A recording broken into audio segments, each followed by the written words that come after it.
اعوذ باللہ من الشیطان الرجیم، بسم اللہ الرحمن الرحیم۔ السلام علیکم ورحمۃ اللہ وبرکاتہ۔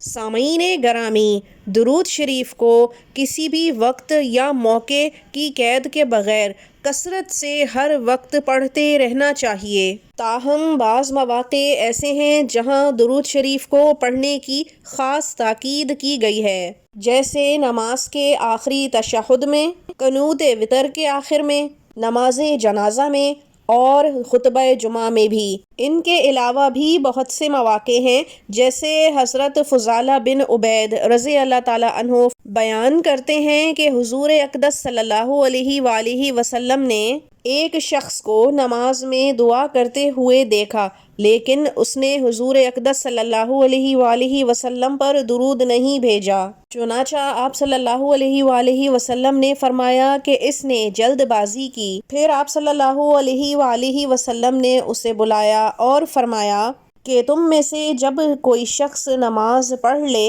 تو سب سے پہلے اللہ تعالیٰ کی تعریف و ثنا بیان کرے، پھر حضور پاک صلی اللہ علیہ وآلہ وسلم پر درود بھیجے، اس کے بعد اللہ تعالیٰ سے جو چاہے وہ مانگ لے۔ معزز سامعین گرامی، درود پاک پڑھنے کی بے انتہا فضیلت ہے، اور صرف ایک ہی درود پاک نہیں بلکہ اولین اور عظیم تو درود ابراہیمی ہی ہے، لیکن اس کے علاوہ بھی بے شمار درود ہیں، بڑے بھی چھوٹے بھی، جو کہ ثابت شدہ بھی ہیں۔ یوں تو اگر چلتے پھرتے اٹھتے بیٹھتے ہر کام کرتے ہوئے درود شریف سے اپنی زبان کو معطر رکھا جائے تو زندگی کے آدھے سے زیادہ مسائل ختم ہو جاتے ہیں، پریشانیاں دور ہو جاتی ہیں، غم دلوں سے نکل جاتے ہیں، زندگی میں آسانیاں خود بخود شامل ہونے لگتی ہیں، کیونکہ اللہ تعالیٰ نے اس کل کائنات کو حضور پاک صلی اللہ علیہ وآلہ وسلم کے لیے ہی تخلیق فرمایا ہے۔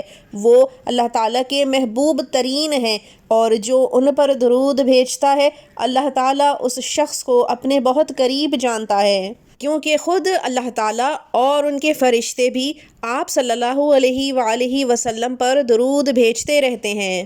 اور یوں مسلمانوں کا درود شریف پڑھنا فرشتوں کی رحمت اور دعا کے لیے مستحق ہونے کا سبب بن جاتا ہے۔ درود پاک پڑھنے سے 10 رحمتیں نازل ہوتی ہیں۔ درود شریف کا پڑھنا حضور اقدس صلی اللہ علیہ وآلہ وسلم کی دعا اور رحمت کا سبب بن جاتا ہے، اور جس کو آپ صلی اللہ علیہ وآلہ وسلم دعا دے دیں تو اس کے سوئے ہوئے مقدر پھر کیسے نہ جاگیں، کیسے وہ آسمان کی بلندیوں کو نہ چھوئے۔ سبحان اللہ! اس سے آسان طریقہ، وظیفہ، عمل تو کچھ ہو ہی نہیں سکتا، کہ کتنی ہی سختی زندگی میں کیوں نہ ہو، صرف درود پاک کا سہارا لے لیا جائے، زبان کو دل کو معطر کر لیا جائے تو زندگی نہ صرف اس دنیا کی بلکہ آخرت کی بھی پار لگ جائے گی۔ جہاں صرف ایک مرتبہ درود شریف پڑھنے سے 10 رحمتیں نازل ہوتی ہیں، 10 گناہوں کی بخشش ہو جاتی ہے اور انسان کے 10 درجات بلند ہو جاتے ہیں، وہیں 100 مرتبہ درود شریف پڑھنا جہنم کے نفاق سے نجات کا ذریعہ ہوتا ہے اور 100 حاجتیں پورے ہونے کا سبب ہے۔ 100 مرتبہ درود شریف پڑھنا شہیدوں کے ساتھ رہنے کا سبب ہے اور 1000 فرشتوں کے درود پاک پڑھنے کا سبب ہے۔ تو پھر اگر ہم اس تعداد کو اور زیادہ کر لیں تو سوچیں پھر انسان کو کون کون سے ایسے فضائل ہیں جو حاصل نہ ہوں گے۔ یقین جانیے اگر درود شریف کو وظیفے کی صورت پڑھنا شروع کر دیا جائے تو دعاؤں کے اور حاجت کے قبولیت کے لیے دعا میں بے انتہا اثر پیدا ہو جاتا ہے، ایسا کہ وہ سیدھی عرش پر جاتی ہے اور اللہ تعالیٰ سے فریاد کرتی ہے اور دعا اور حاجت کو پورا کرا کے ہی لوٹتی ہے۔ کرنا آپ نے یہ ہے کہ روزانہ عصر اور مغرب کے درمیان عصر کی نماز سے فارغ ہو کر باوضو حالت میں قبلہ رخ ہو کر آپ نے 512 مرتبہ درود ابراہیمی پڑھنا ہے۔